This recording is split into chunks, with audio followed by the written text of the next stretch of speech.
हरे कृष्णा। आज का हमारा सत्संग श्रीमद् भगवद गीता के 6वें अध्याय का 34वां 35वां और आगे के श्लोक। अर्जुन कह रहे हैं, चंचलम ही मनः कृष्ण प्रमादी बलवद्रुतम् तस्याहं निग्रहं मन्ये वायोरीपासु दुष्करम्। इसका अर्थ है, भगवान बहुत चंचल मन है और इसको निग्रह करना, इसको कंट्रोल करना भगवान मेरे लिए बहुत मुश्किल है। इस तरह किसी हवा को, तेज बहती हवा को रोकना, और ये बहुत बलवान है। इसी बात पर आज की सत्संग होगी।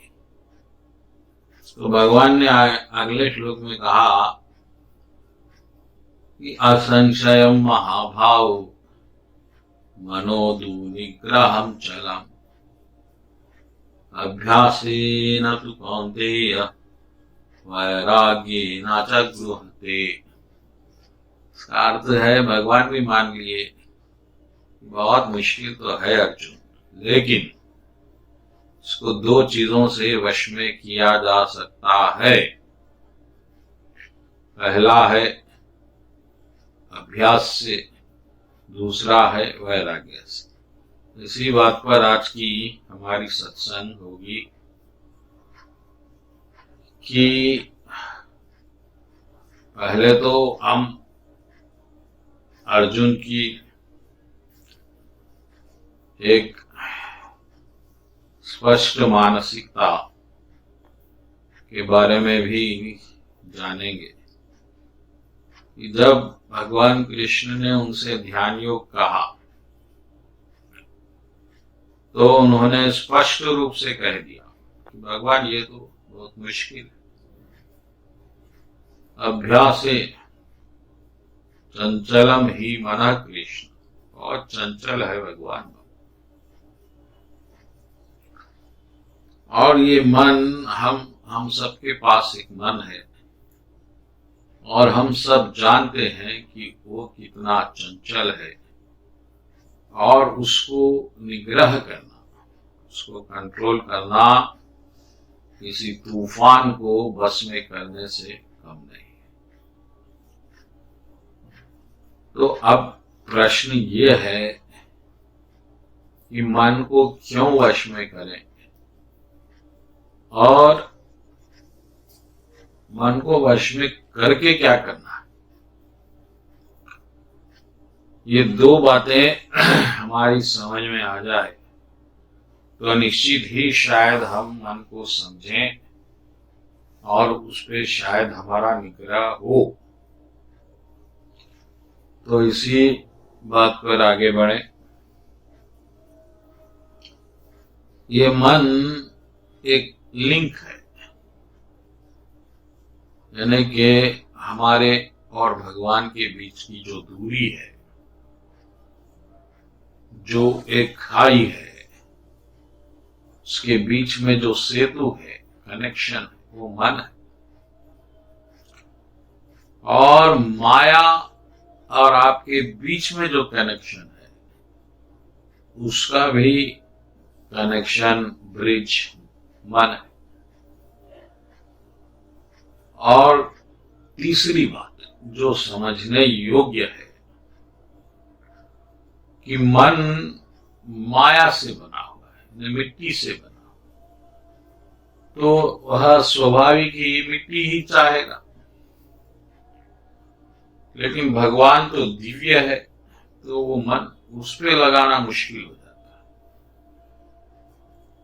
है। अगर मन का तत्व दिव्य होता तो निश्चित ही वह स्वाभाविक ही उन पे लग जाता। तो अब क्योंकि आपको ये पता चल गया है कि मन का आनंद जो है निश्चित ही शायद माया में हो, लेकिन माया का आनंद मन को पूर्ण तृप्ति नहीं दे सकता, क्योंकि मन प्रतिबिंब आत्मा का भी है।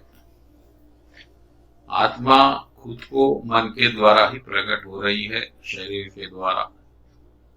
और क्योंकि हम आत्मा है तो हमें आज वो आनंद जो शरीर का है वो पूर्ण तृप्त नहीं कर रहा है। तो हमने फिर ये निर्णय लिया कि हम अब अध्यात्म आनंद लेंगे। तो हमारा पहला काम यही होगा कि जो अध्यात्म चीज है उसी पे मन को लगाएं, ताकि हमें वो रस मिले। अब मन तो भागेगा उसके क्षणिक सुख के तरफ, क्योंकि उसको तो वही सुख मालूम है। अब यहाँ पर आपका एक, मैं कहता हूं, एक संघर्ष शुरू होगा, क्योंकि आप जानते हैं, आत्मा भी जानती है, मन भी जानता है कि यहाँ पर आनंद नहीं है, माया में क्षणिक आनंद है।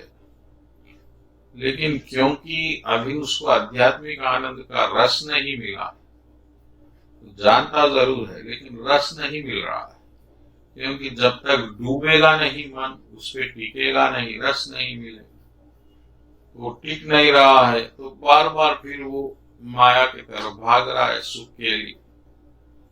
और आप ना चाहते हुए भी उसको नहीं रोक पा रहे।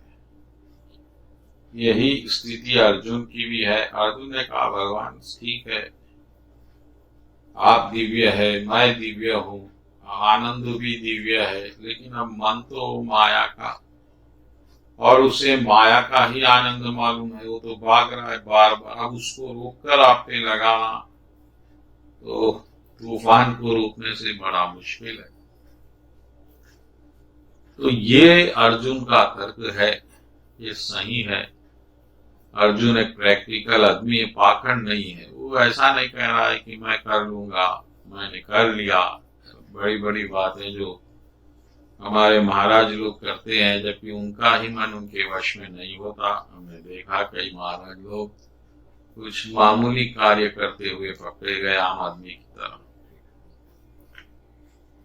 तो उस पे भगवान ने जवाब दिया, ठीक है अर्जुन, मैं मानता हूं। भगवान ने कहा कि अर्जुन, मैं मानता हूं कि मन को निग्रह करना बहुत असंशयम महाभाव। अगले ही श्लोक में भगवान ने कहा, मनोद निग्रहम चलम। बहुत मुश्किल है अर्जुन मन को निग्रह करना, लेकिन हो सकता है। तो भगवान ने दो चीजें बताई, एक अभ्यास और एक वैराग्य। अब आप इन दोनों चीजों को समझ लीजिए। अब अभ्यास का मतलब है कि बार बार आप उसको वहीं पे लाए, अध्यात्म पे बार बार कृष्ण पे लाए। वो भागेगा फिर लाए, भागेगा फिर लाए, ये आपको करना है। वो 1,00,000 बार दिन में भागेगा, आपको 1,00,000 बार फिर उसको कृष्ण पे लगाना है। कोई हिम्मत हारने की आवश्यकता नहीं है, ये करना है। एक बात, लेकिन दूसरा महत्वपूर्ण बात है वैराग्य। ये क्या है इसको समझ लें।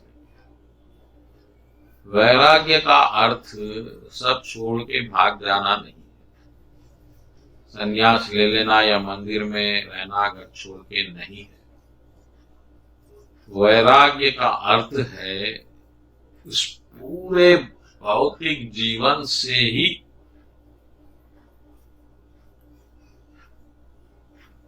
दूर हो जाना, ये समझकर कि ये मेरा तत्व नहीं है, मेरा आनंद नहीं है, ऐसा जानकर कोई द्वेष भाव भेदभाव से नहीं, ये तत्व ही नहीं है, आनंद ही नहीं है, ऐसा मन को अगर आप समझाए तो वो फिर ज्यादा उस पर भागेगा नहीं। तो ये बहुत महत्वपूर्ण है। कि मन को ये समझाना होगा कि जो आनंद के लिए तू पीछे पीछे भाग रहा है ये भौतिक वस्तुओं के वहां पर नहीं, वो तो प्रभु कृष्ण के चरणों में।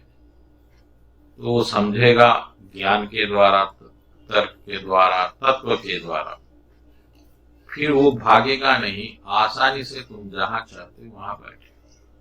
ये दो चीजें करने से मन आपका माया से हटके भगवान के चरणों में रहे। यही श्लोक। बोलो कृष्ण कन्हैया लाल जी की।